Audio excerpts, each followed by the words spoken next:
tudo bem com vocês? Então, hoje é quarta-feira e vamos estudar História.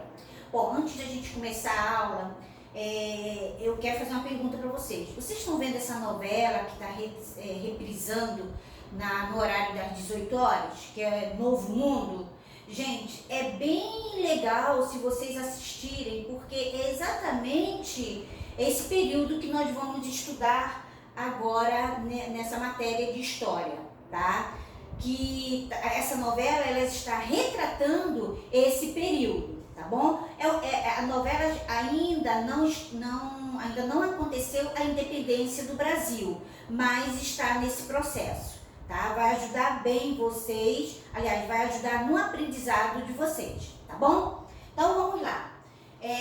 Continuando então, o Brasil no século XIX. Vocês vão abrir o livro na página 271 e colocar a data de hoje, dia 27/5.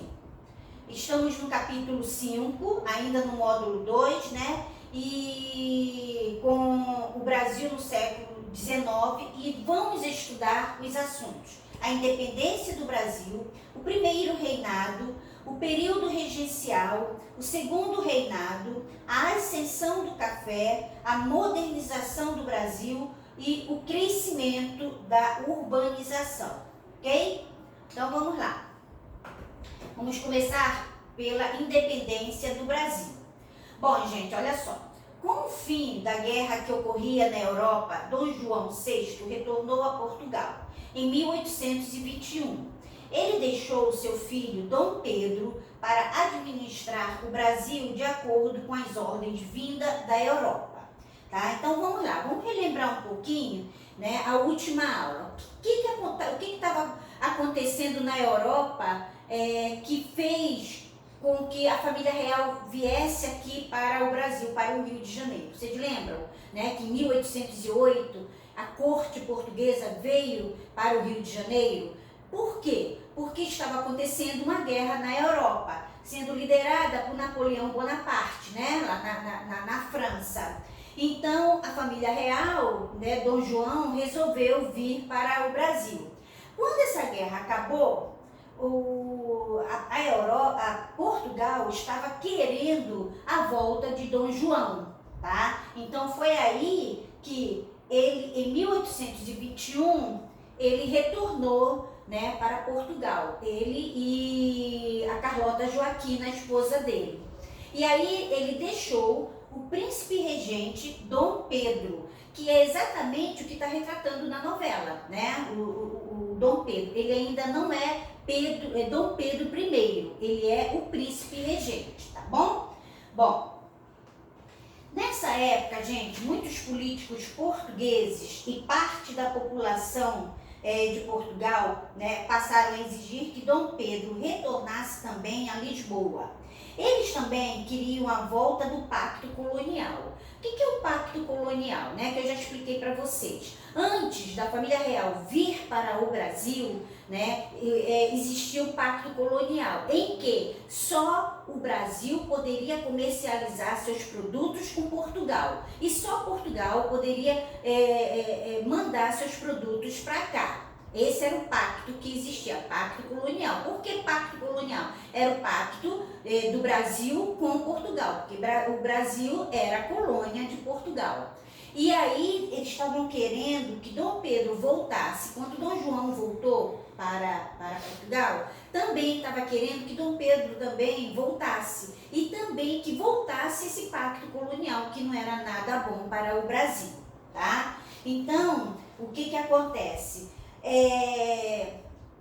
Porém, gente, alguns grupos influentes da sociedade brasileira, como os políticos, comerciantes e fazendeiros, não estavam de acordo com essas exigências. Claro que eles não queriam, porque o Brasil já estava fazendo comércio com outras nações.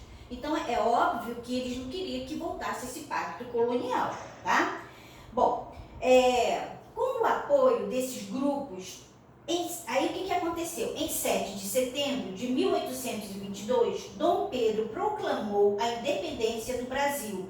o próprio Dom Pedro assumiu o governo do Império do Brasil e com o título de Imperador Dom Pedro I. Então, a partir dessa data, a partir do dia 7 de setembro de 1822, é que o Dom Pedro começou a ser chamado de Dom Pedro I, ok? Tá bom? Então, vamos lá. Bom, aqui está mostrando, gente, a imagem da proclamação da independência, tá? Então, tá aqui, ó, Dom Pedro dando o grito de Ipiranga, né? Quando ele grita independência ou morte. Isso aconteceu, vocês já sabem, no dia 7 de setembro de 1822, tá? Depois que aconteceu a independência, aí veio o primeiro reinado. Aí sim, Dom Pedro I, né, começou a administrar o Brasil sem o apoio de Portugal. Porque antes o Brasil era dependente politicamente de Portugal. Mas a partir do momento em que o Brasil teve proclamada a sua independência, né, o Dom Pedro I começou a administrar de uma forma sem precisar obedecer às ordens de Portugal, tá? Então vamos lá, o primeiro reinado. Dom Pedro I governou o Brasil entre 1822 e 1831, período conhecido como Primeiro Reinado. Uma das primeiras medidas adotadas por ele foi a convocação de uma Assembleia Constituinte formada por senadores e deputados para elaborar uma Constituição para o Brasil, que foi a primeira Constituição do Brasil. Então ele formou essa Assembleia e nessa Assembleia estavam os deputados, os senadores, né, para começar a criar leis para administrar o Brasil com suas próprias leis, sem ser dependente de Portugal. Então nós temos aqui, ó, a imagem de Dom Pedro I, representado, né, pelo Debré, né? Só, gente, o que acontece? Quando o Dom Pedro quis escrever, né, essa Constituição, não deu muito certo não, preste atenção. Nessa época, muitos políticos portugueses e parte da população de Portugal passaram... Não, desculpa, aqui. O que acontece, gente? O imperador brasileiro, no entanto, entrou em conflito com os membros da Assembleia. Assim, em 1824, ele decidiu impor à população de forma autoritária uma Constituição que fosse favorável aos seus próprios interesses. Além dos poderes executivo, legislativo e judiciário, Dom Pedro I instituiu o poder moderador. Esse poder permitia que o imperador interferisse em outras instâncias políticas, concedendo plenos poderes ao governante. Então, como eu falei para vocês, ele convocou uma Assembleia Constituinte, porém não deu muito certo, ele não estava entrando em acordo, né, com as propostas dessa Assembleia, e então ele acabou com a Assembleia e ele fez o seguinte, criou as suas próprias leis em benefício dele, tá? Ele criou uma Constituição que desse plenos poderes para ele, por isso que ele criou o poder moderador. Tinha o poder legislativo, o poder executivo e o judiciário, mas ele criou o poder moderador, que esse poder moderador dava plenos poderes para ele. Então, ele mandava e desmandava do jeito dele, tá?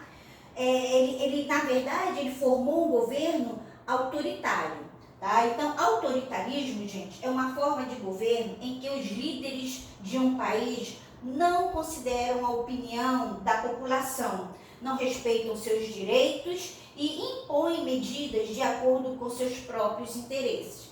Esse é uma forma de governar, essa forma autoritária, que não quer saber da opinião da população, tá? Ele quer administrar do jeito dele. Foi isso que Dom Pedro I fez, tá? Bom, agora nós vamos ver o período regencial. O que aconteceu, né, com aquele período em que Dom Pedro I ficou no Brasil? Dom Pedro I passou a sofrer oposição de grande parte da sociedade brasileira por causa de suas medidas autoritárias. A elite, a sociedade brasileira na época não estava aceitando a forma que Dom Pedro I estava governando o Brasil. Tá? Por outro lado, também o que aconteceu lá em Portugal? Dom João, o pai dele, faleceu. Tá? Então, em 1826, deixou vago o trono português. Se o pai dele, em Portugal, né, o rei de Portugal, faleceu, o filho tinha que assumir. Quem era o filho mais velho de Dom João? Era Dom Pedro I. Então, Dom Pedro I tinha que voltar para Portugal para assumir o trono do pai. Tá? E aí, isso aconteceu em 1826. Então, deixou vago o trono português, mobilizando grupos que solicitavam o retorno de Dom Pedro I a Portugal para substituir seu pai. Bom, então, gente, o que acontece? Assim, em 1831, Dom Pedro I abdicou do governo brasileiro, né? Ele desistiu daqui do governo brasileiro e deixou quem? O seu filho Pedro de Alcântara, apenas com 5 anos de idade. Aclamado sucessor do trono. Ele foi embora para Portugal e deixou seu filho Pedro de Alcântara com apenas 5 anos de idade no seu lugar como sucessor, tá bom? Porém, ainda como o Pedro de Alcântara era criança e não podia assumir o governo, então o que acontece? Até que o sucessor, até que o Pedro de Alcântara atingisse a maioridade, nesse período o Brasil, gente, foi governado por regentes. Esse período foi denominado período regencial e durou de 1831 a 1840.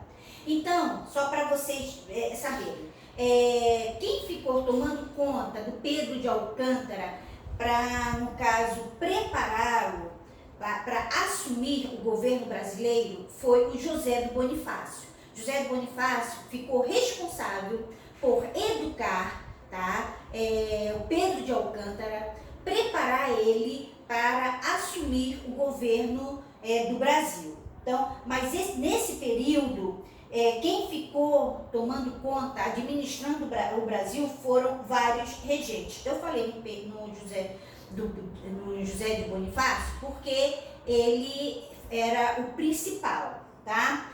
Então, essa época, gente, ela foi marcada por grande instabilidade, por disputas políticas e diversas revoltas. Muitos setores da população se mobilizaram e para lutar por melhores condições de vida e contra as desigualdades e as injustiças.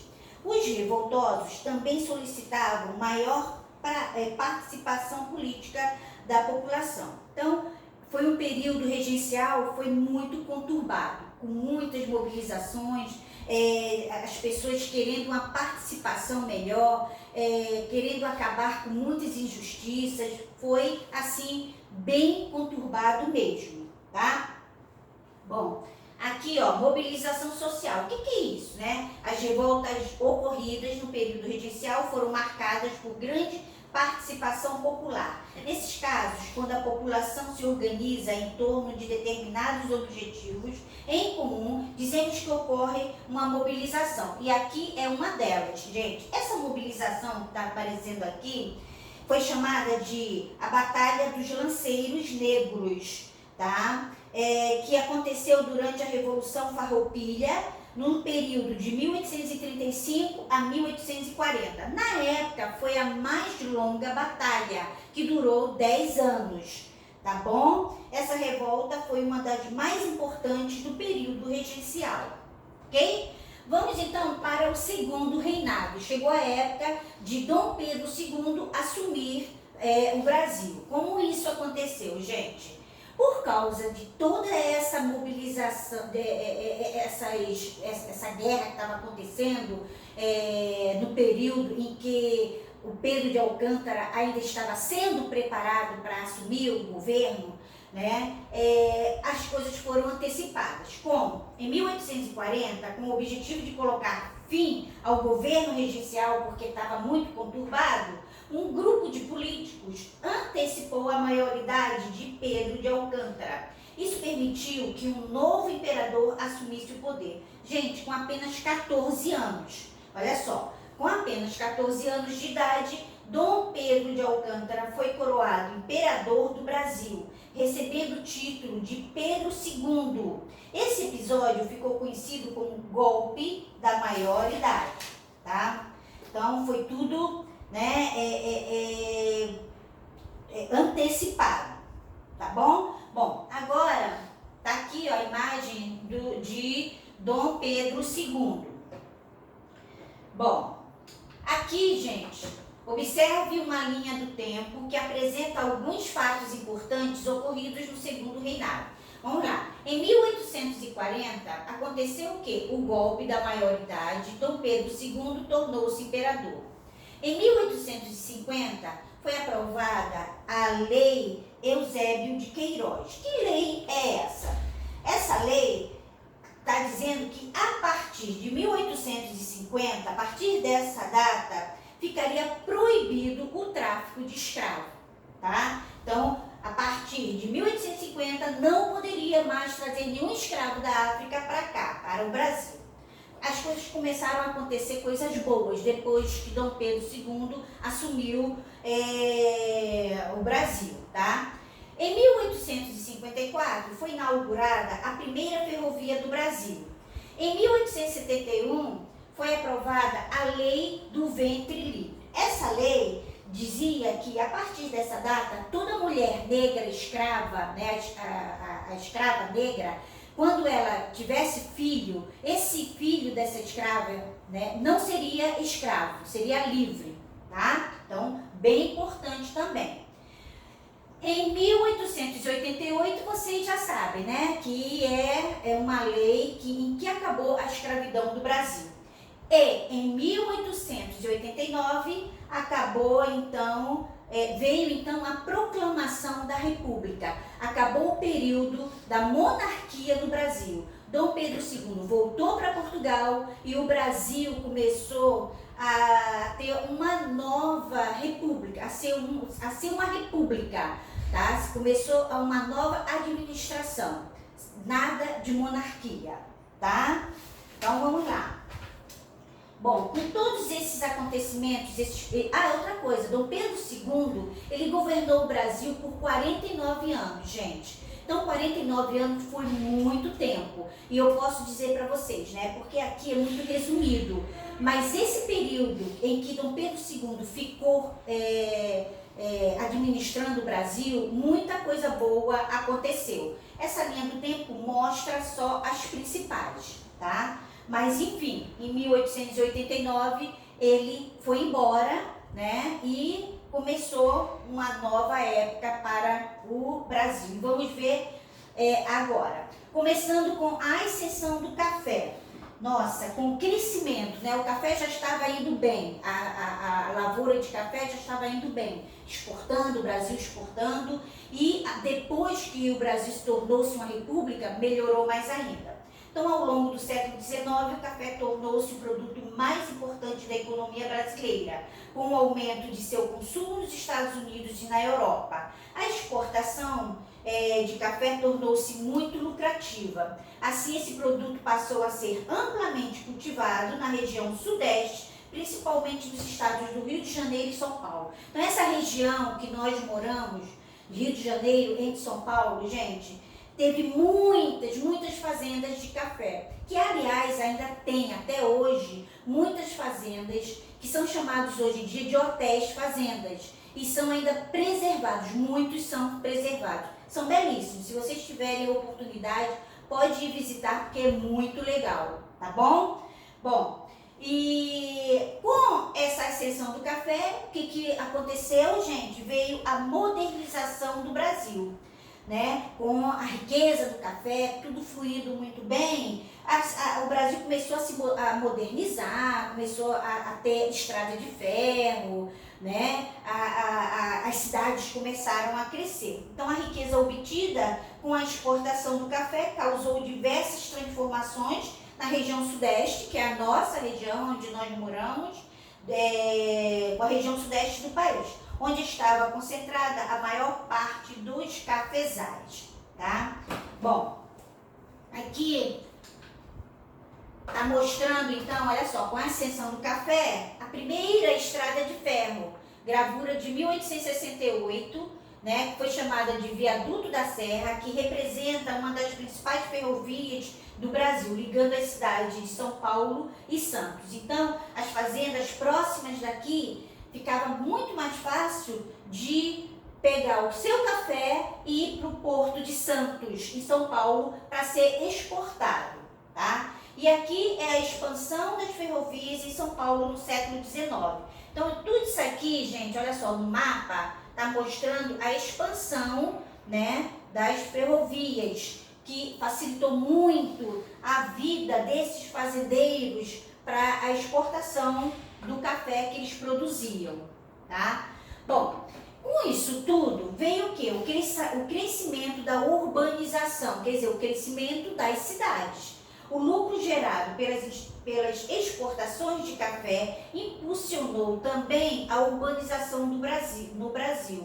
A instalação de ferrovias propiciou a criação de diversas cidades próximas às suas estações. Nas cidades que já existiam, a chegada das ferrovias acelerou o crescimento. Esse texto aqui que vocês vão ler é muito legal. Primeiro, né, ele trata da chegada da estrada de ferro, que constituía, na época, um grande marco, né, um marco importante, tanto para as cidades mais antigas, quanto para as vilas recém-fundadas, né, nas frentes pioneiras de produção de café, ou seja, das vilas antigas, que depois